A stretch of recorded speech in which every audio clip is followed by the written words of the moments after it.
So the more you are likely to have a good hire from the start versus kind of flying by the seat of your pants and hoping it works out, this way actually will work out.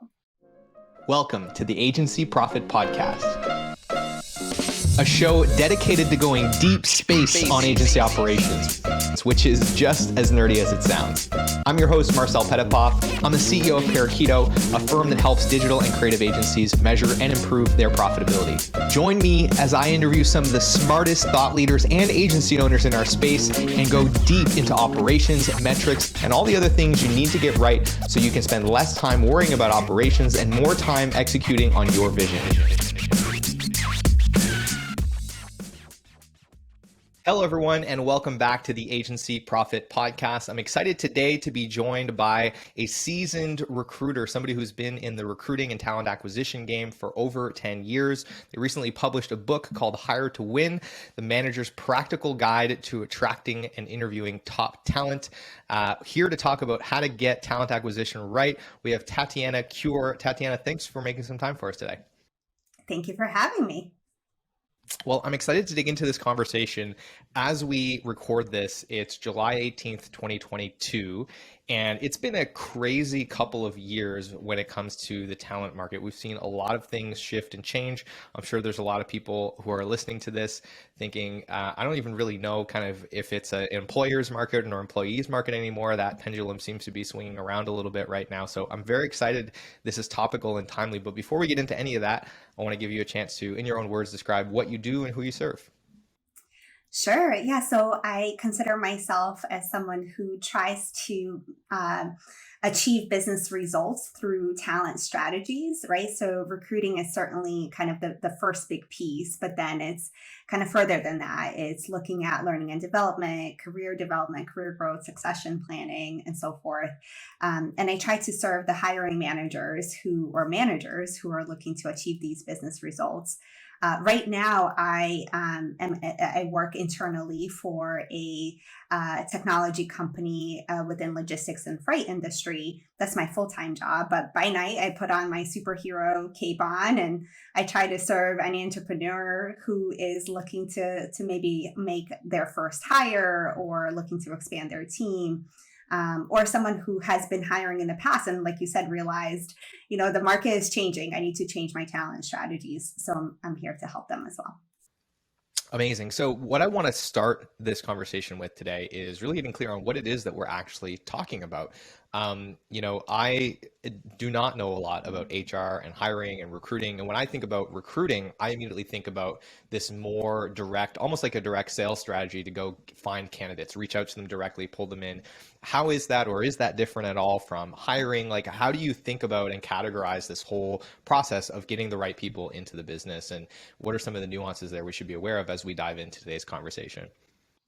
Yeah, so I think the way that you described it is spot on. You don't have to hire every single person that you attract or recruit, but you have to have a funnel at the top. The top of the funnel has to be quite large for you to be able to identify the right person short-term and long-term, right? So you may have a really great person who's attracted to you, or you went out and sourced them or recruited them, but it's not a good fit long-term for whatever reason. And that's okay. And you may not hire them, but you may decide, I really like them and I want to keep them in my pipeline, right? And maybe in the future, I'll reach out to them with a role.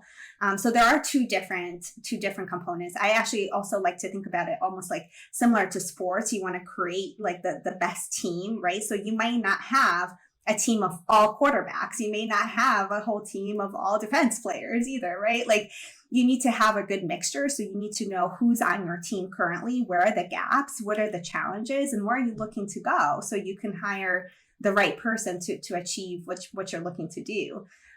Just by hiring another person who has the same talent may not achieve that. Now, the second component is like the technical skills are like a foundation, like you need that. That's like kind of like the entry point. If you don't have the right technical skills, then we shouldn't really talk at that point, right?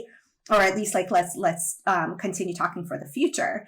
But the other component is you have whatever organization you're in, even if you're a sole proprietor, your organization has some sort of DNA, has something that makes it unique and special. And some companies call it culture, some companies call it whatever they want to call it. But every time you hire someone else to the team, it disrupts that, right? So you want to make sure it disrupts it in a positive way. Someone brings something positive to the team versus negative. So you, again, kind of thinking about that as you're recruiting and hiring. That's something certainly that's important. Mm. So with that said, what are some of the key mistakes that you're seeing firms make at the moment when it comes to their talent acquisition strategy? What are some of the biggest pitfalls they're falling victim to? Yeah, so I think long gone are the days of expecting, you post a job and all of a sudden you get like thousands and thousands of candidates and you get to choose who you hire. And then, if someone declines, okay, you just move on to the second person or third person or fourth person because you have so many to choose from.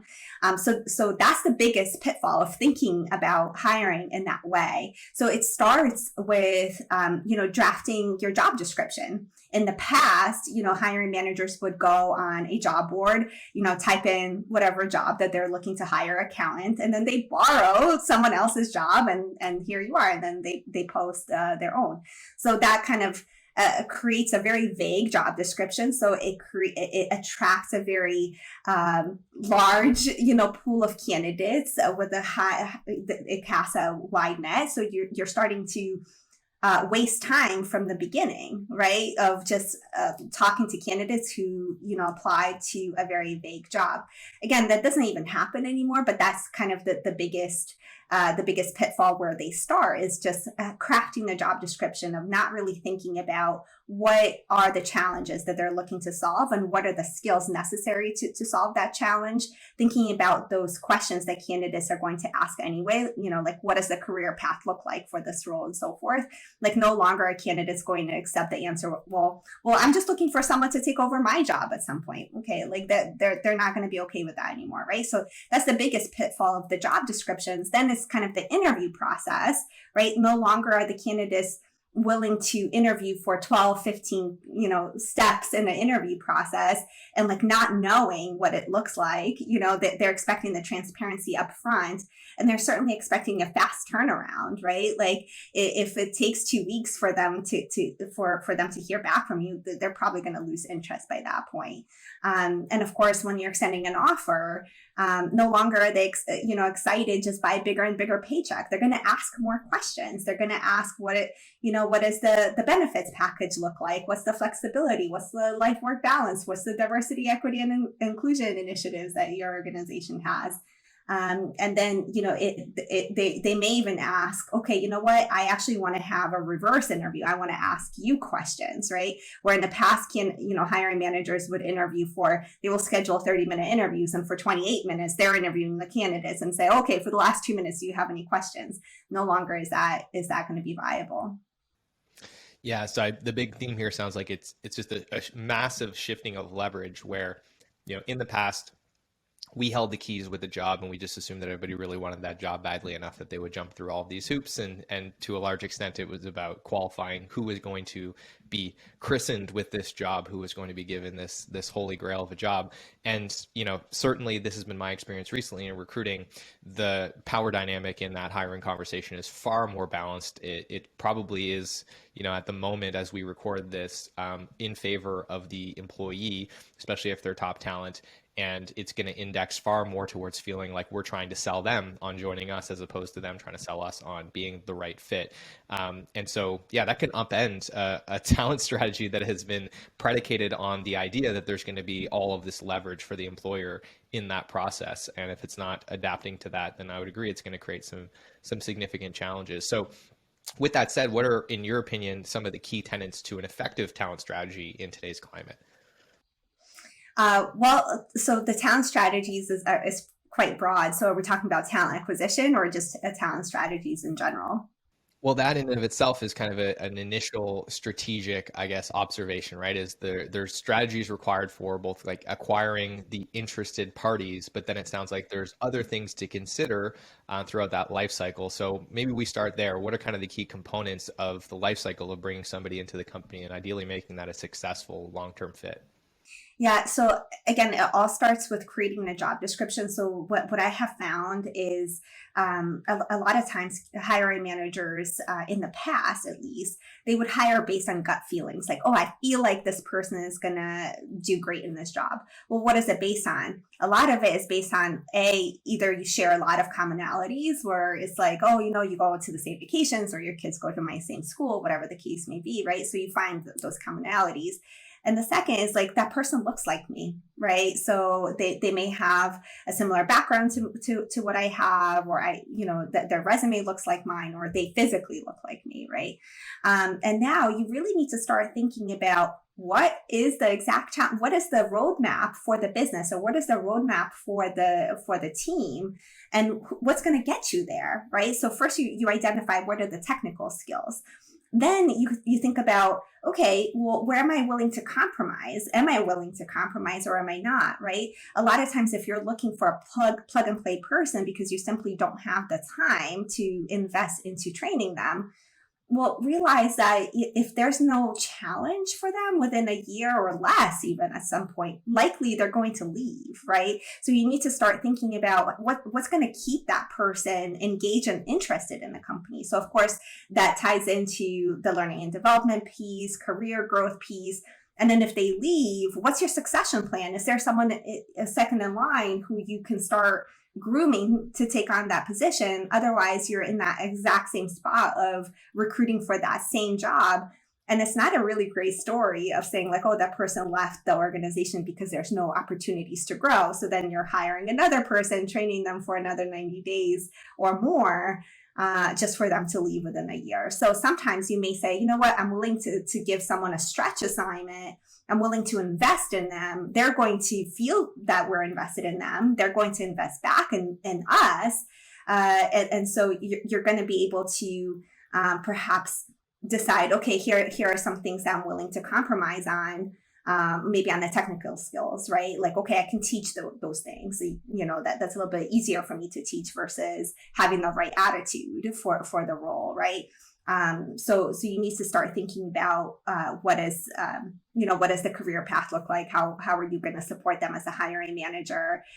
What's the team dynamic going to be like? Is someone going to be rubbed the wrong way and will leave because you hire someone outside versus promoting them? How are you going to engage the rest of the team and so forth? So that's kind of where all those pieces will come into play. Hey, it's Marcel here, and I hope you're enjoying the episode so far. If you are, then I want to encourage you to check out the Agency Profitability Toolkit. It's a free set of resources that we've put together to help agency owners just like you improve their profitability. It's full of free checklists, templates, and training videos, and has helped thousands of agencies get better at measuring the essentials of their business. So if you want to grab a free copy of that, you can head to parakeeto.com/toolkit or look for a link wherever you're watching or listening to this. With that, I want to thank you again for tuning in, and I'll let you get back to the episode. So it sounds like a little bit of thinking goes a long way in terms of hiring in a proactive way and really thinking through the follow-on years of that role. What does the life cycle of that role actually look like long term? And if what we talked about earlier remains true, those questions are going to likely come up in the interview process. And that leaves us in a position to do one of two things: either not have a good answer, which might cost us a good candidate, or make promises during the interview process that are made in haste and that are probably not as thoughtful as they should be. So it does stand to reason that it makes sense to have this whole thought process happening before we make the hire and really thinking all the way through it.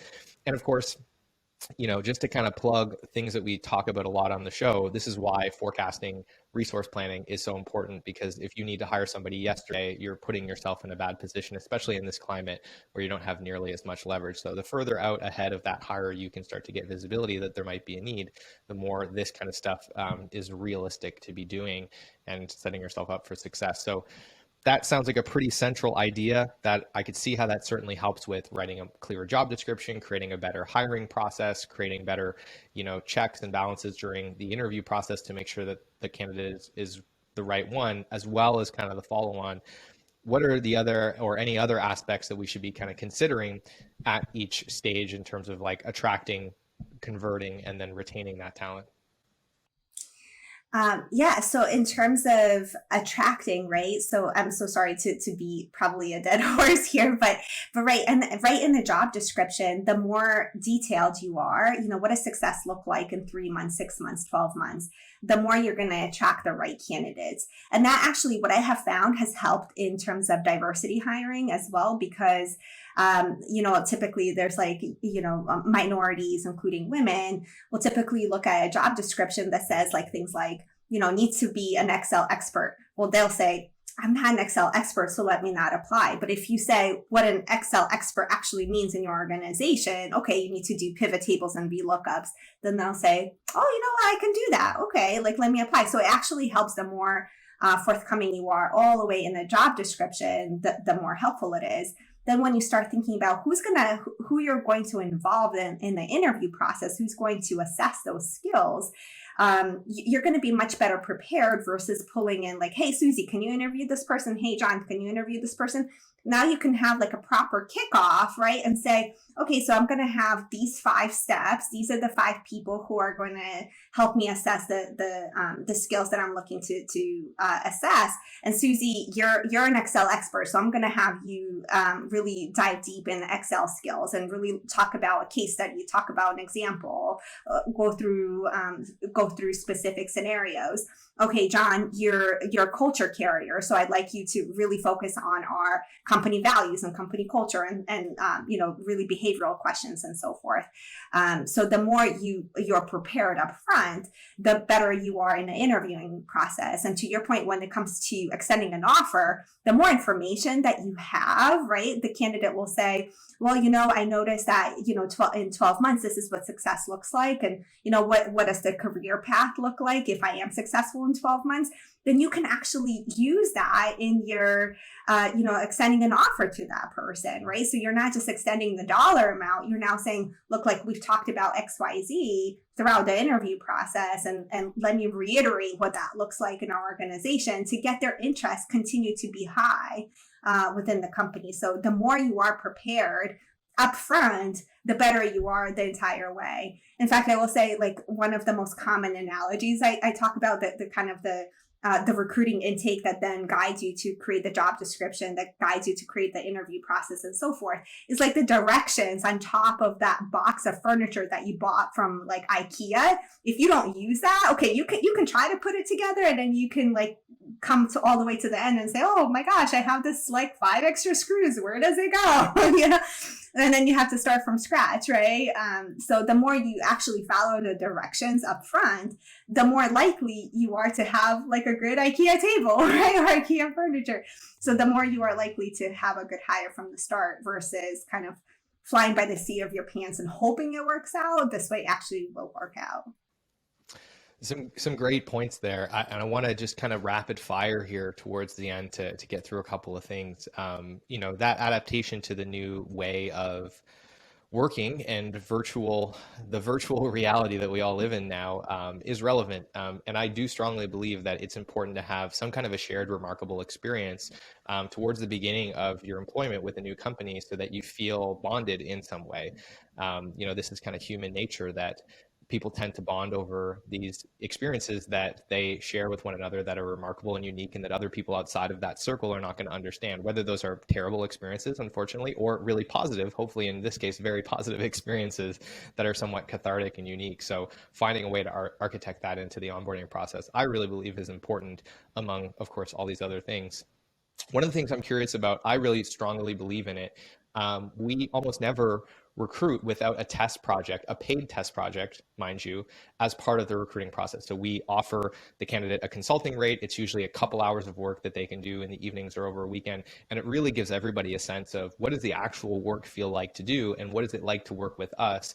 And, we have had some candidates say, like, at first, I kind of thought that this test project was a little much, but after going through it, I felt like way more confident, or way less confident, that this was the right fit for me. And so it really has achieved our goals. What are your thoughts on test projects? I guess I've biased the shit out of this question, but I'll ask it anyway, given that you have far more experience with this, and maybe I have had an unrealistic small sample of experience with that. Yeah. So one, I will say I'm pro test projects 100%, especially when it comes to assessing technical skills. It's much better to create a project to assess Excel, for example, versus saying like, oh, what would you do in this Excel situation, right? So I'm very much pro any sort of case studies. And the second, I think you guys are ahead of the curve to recognize that the candidate is investing their time, so you're willing to pay for it versus asking them to volunteer for it. And I think that's where a lot of companies really have a miss where, they will create a 2-hour project or more. It could be even a full day. I've seen full day projects. And it's expected from the candidate to do that. And that's just not realistic. You'll have a really big drop off of candidates.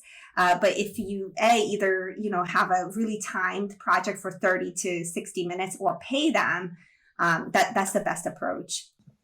Yeah, I think it makes sense because I don't want to set the precedent that I don't value somebody's time initially. I certainly, if I was a candidate, I would feel super uncomfortable with that, and I would feel like my time was not being valued, which is one of my biggest pet peeves, which is unfortunate because I sell my time as a career, and so I get ticked off a lot. But I digress.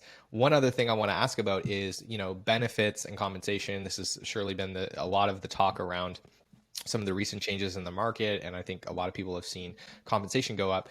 And I think it's easy to start to get wrapped up in the idea that like, okay, we just have to pay people a lot more money. But my experience has been that great candidates, they want to be compensated fairly. They want to know that they're getting compensated for where they are in the talent pool, their level of experience. But generally, to your point, they're valuing other things more: cultural fits, flexibility, styles of working. And ultimately, they just want to know that for the whatever it is, 40 hours a week that they're working, they don't feel uncomfortable and out of alignment with their values, because I think anyone with experience knows that is far more taxing than the volume of work or the intensity of the works.